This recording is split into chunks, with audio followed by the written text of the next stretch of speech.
تو نہیں بن جاتا۔ اسی طرح کوئی کتابیں رٹ لے، یاد کر لے، لفظ آتے ہوں لیکن اس کا منشا معلوم نہیں، اس آیت کا مقصد کیا ہے، اس حدیث کا مقصد کیا ہے، منشا ہی معلوم نہیں ہے، تو محض رٹ لینے کا نام تو علم نہیں ہے۔ اصل تو مقصد ہے کہ مقصود کلام تک پہنچا جائے۔ انما یخشی اللہ من عبادہ العلماء، علماء ہی اللہ سے ڈرنے والے ہیں۔ اب جس کے دل میں سچا علم ہے اس کے دل میں خشیت الہی، خوف خدا ہے۔ اور یہ بات میں پہلے عرض کر چکا ہوں، حضرت علی کے سینے میں خاص علم ہے، حضرت علی کے سینے میں اعلیٰ درجے کا علم ہے، تو حضرت علی کے سینے میں اعلیٰ درجے کا خوف خدا ہے۔ جو میرا استدلال ہے وہ آپ سمجھ گئے، علماء ہی ڈرتے ہیں اللہ سے، اور حضرت علی کے سینے میں علم اعلیٰ درجے کا علم، تو خوف خدا بھی۔ دونوں پر ایک ایک دلیل دے رہا ہوں کہ علم اعلیٰ درجے کا، علم اتنے اعلیٰ درجے کا ہے کہ میرے اور آپ کے آقا علیہ الصلوۃ والسلام نے برسر ممبر اعلان فرمایا، سلونی اما شئتم، پوچھنے والوں جو پوچھنا چاہتے ہو، علل اطلاق فرمایا، کوئی قید نہیں لگائی، اما شئتم، جو پوچھنا چاہتے ہو پوچھو، جو پوچھو گے میں اس کا جواب دوں گا۔ یہ امام الانبیاء نے فرمایا، جو پوچھنا چاہتے ہو پوچھو۔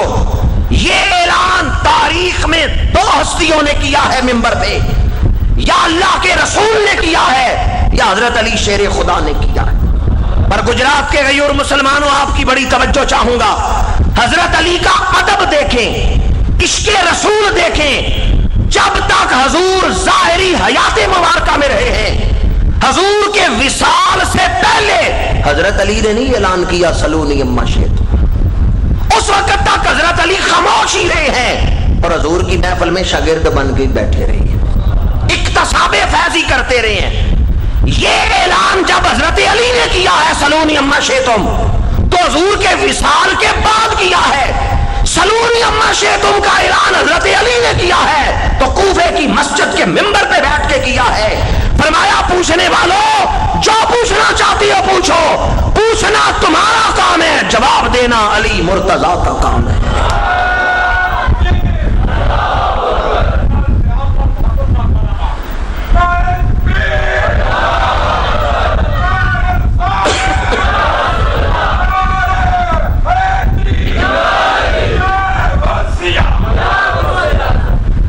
استاد اور شاگرد بیٹھے ہیں، ایک آدمی آ گیا مسئلہ پوچھنے، اس نے مسئلہ پوچھا، استاد سے پوچھا، اس مسئلے کا جواب شاگرد کو بھی آتا ہے، جواب کون دے گا؟ اور اگر استاد بولا ہی نہیں شاگرد بول پڑے تو بے ادبی ہے۔ ادب والوں سے سیکھیں۔ حضور کے وصال سے پہلے ظاہری حیات مبارکہ میں حضرت علی نے اعلان نہیں کیا سلونی اما شئتم، شاگرد بن کے بیٹھے ہیں، اکتساب فیضی کرتے رہے۔ حضور کے وصال کے بعد حضرت علی نے فرمایا سلونی قبل ان تفقدونی، اس سے پہلے کہ میرا وصال ہو جائے پوچھ لو مجھ سے جو پوچھنا ہے۔ سلونی اما شئتم، جو چاہتے ہو پوچھو۔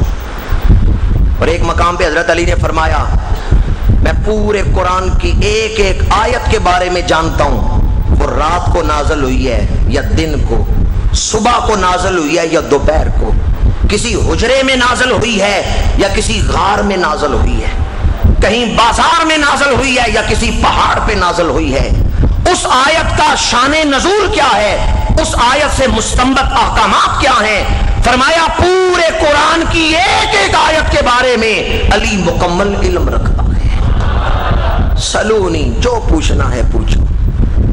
یہ تو ہے اعلیٰ درجے کا علم کہ یہ اعلان یا حضور نے کیا ہے یا حضرت علی نے کیا ہے۔ اب دوسرا مقام کہ علم اعلیٰ درجے کا تو خوف خدا بھی اعلیٰ درجے کا۔ حضرت علی شیر خدا کرم اللہ وجہ الکریم، خشیت الہی کے پیکر، حضرت علی شیر خدا کرم اللہ وجہ الکریم مسجد میں آتے ہیں تو رنگ زرد پڑ جاتے ہیں، پیلا ہو جاتے ہیں، بسا اوقات لرزہ طاری ہو جاتے ہیں۔ خدام پوچھتے ہیں حضرت کیا سبب ہے کہ آپ پر کپ کپی طاری ہو گئی، چہرے کا رنگ بدل گیا؟ باہر تو چہرہ حشاش بشاش تھا، یہ مسجد میں آئے تو ڈرنے کیوں لگ گئے؟ آپ فرماتے ہیں احکم الحاکمین کے دربار میں کھڑے ہونے کا وقت آ گیا ہے، ایک امانت ادا کرنے کا وقت آ گیا۔ انا عرضنا الامانۃ علی السماوات والارض والجبال فابین ان یحملنها واشفقن منها وحملها الانسان۔ فرمایا اس امانت کے ادا کرنے کا وقت آ گیا ہے۔ حضرت علی شیر خدا کس ہستی کا نام ہے؟ بڑی پاکیزہ محفل مسجد میں بیٹھا ہوں، یقین جانیے علی کس انسان کا نام ہے یہ بیان کرنا تو بڑا مشکل ہے۔ مجھ جیسا طالب علم تو حضرت علی کے نالین سے لگنے والے ذروں کی بھی شان نہیں بیان کر سکتا۔ میں جب حضرت علی کے اقوال پڑھتا ہوں، حضرت علی کی زبان مبارک سے نکلنے والے ارشادات پڑھتا ہوں، تو یقین جانیے دل اعتراف عظمت میں بچھا بچھا جاتا ہے۔ اتنا اعلیٰ درجے کا انسان علی اس کامل انسان کا نام ہے جو عرفان خداوندی میں بھی اعلیٰ شان رکھتا ہے، عشق رسول میں بھی بے مثال شان رکھتا ہے۔ علی اس ہستی کا نام ہے جو عرفان خداوندی توحید خداوندی میں بھی اعلیٰ اور بے مثال شان رکھتے ہیں، اور محبت رسول میں بھی یگانہ روزگار ہستی ہے۔ عرفان خداوندی میں میدان عرفات حج کے موقع پر حضرت علی دعا کر رہے ہیں، اور دعا میں عرض کرتے ہیں مولا جس نے تجھے پا لیا اس نے کھویا کیا ہے، اور جس نے تجھے کھو دیا اس نے پایا کیا ہے۔ اگر آج آپ اس محفل سے یہی جملہ یاد کر کے چلے جائیں تو میں سمجھوں گا میری گفتگو کا مقصد پورا ہو گیا۔ آج کن چیزوں کے لیے اللہ کو چھوڑتے ہو؟ دولت کے لیے، اولاد کی خوشیوں کے لیے، دنیا میں جاؤ منصب اور اونچے رتبے کے لیے۔ حضرت علی فرماتے ہیں جس نے اللہ کو پا لیا اس نے سب کچھ پا لیا، اور جس نے اللہ کو کھو دیا اس نے، پروردگار جس نے تجھے پا لیا اس نے کھویا کیا ہے، اور جس نے تجھے کھو دیا اس نے پایا کیا ہے۔ یہ حضرت علی کے الفاظ کا ترجمہ ہے۔ اللہ تعالیٰ کو کھو کے، یعنی اللہ کی بارگاہ سے دور ہو کے، اللہ کے قرب سے محروم رہ کے دنیا کی بڑی نعمتیں بھی پائیں، کچھ نہیں پایا، اور اللہ کا قرب پا لیا تو کچھ بھی کھویا۔ اللہ کا قرب پانے والا کبھی اس بات پہ پریشان نہیں ہوتا کہ میری زندگی ضائع یا برباد ہوئی ہے۔ جس نے اللہ کا قرب پا لیا وہ ہمیشہ خوش و خرم رہتا ہے۔ یہ ہے عرفان خداوندی، قرب الہی حضرت علی کی نظر میں۔ اور اب آئیں دیکھیں محبت رسول، عشق رسول صلی اللہ علیہ وآلہ وسلم۔ باپ بیٹے کو جھڑکے، قرآن و حدیث کی روشنی میں جھڑک سکتا ہے یا نہیں؟ پتہ ہے یہ مسئلہ آپ کو؟ باپ اگر بیٹے کو جھڑکنا چاہے، غصے ہونا چاہے، ہو سکتا ہے یا نہیں؟ باپ اپنے بیٹے کو غصے میں تھپڑ مار دے، مار سکتا ہے یا نہیں؟ باپ اپنی اولاد کو غصے ہو سکتا ہے؟ باپ کی شان زیادہ ہے، بیٹے کا مقام تھوڑا ہے۔ بیٹے کے لیے مقام ادب ہے، باپ مقام تربیت پہ ہے۔ باپ مار سکتا ہے اپنے بیٹے کو، باپ جھڑک سکتا ہے اپنے بیٹے کو، پر حضرت علی کبھی نہیں جھڑکتے حضرت امام حسن، کبھی نہیں ناراض ہوتے حضرت امام حسین سے۔ ایک دفعہ ایک خادم نے پوچھا کیا سبب ہے کہ ہم نے کبھی نہیں دیکھا کہ آپ حسنین سے ناراض ہوئے ہوں، حالانکہ باپ بیٹے سے ناراض ہو سکتا ہے۔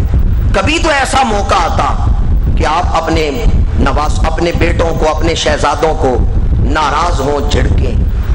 ایک تو حسنین کی طبیعت میں ہی ایسی فرما برداری تھی، جھڑکنے کا کبھی موقع ہی نہیں آیا۔ ایک تو یہ سبب ہے۔ دوسرا سبب حضرت علی شیر خدا نے فرمایا ٹھیک ہے بیٹے میرے ہیں، پر جانتے ہو نواسے کس کے ہیں؟ میں کبھی غصے ہوں اور حضور اس کو ناپسند فرمائیں تو میرے لیے یہ ناراضگی پھر کتنے نقصان کا باعث ہے۔ ٹھیک ہے حسن و حسین میرے بیٹے ہیں، پر میں ان سے اس لیے ناراض نہیں ہوتا، وہ نواسہ رسول ہے، ان کا ایک رشتہ میرے ساتھ ہے تو ایک اللہ کے رسول کے ساتھ بھی ہے۔ میں اپنے بیٹوں سے بھی محبت کے ساتھ پیش آتا ہوں،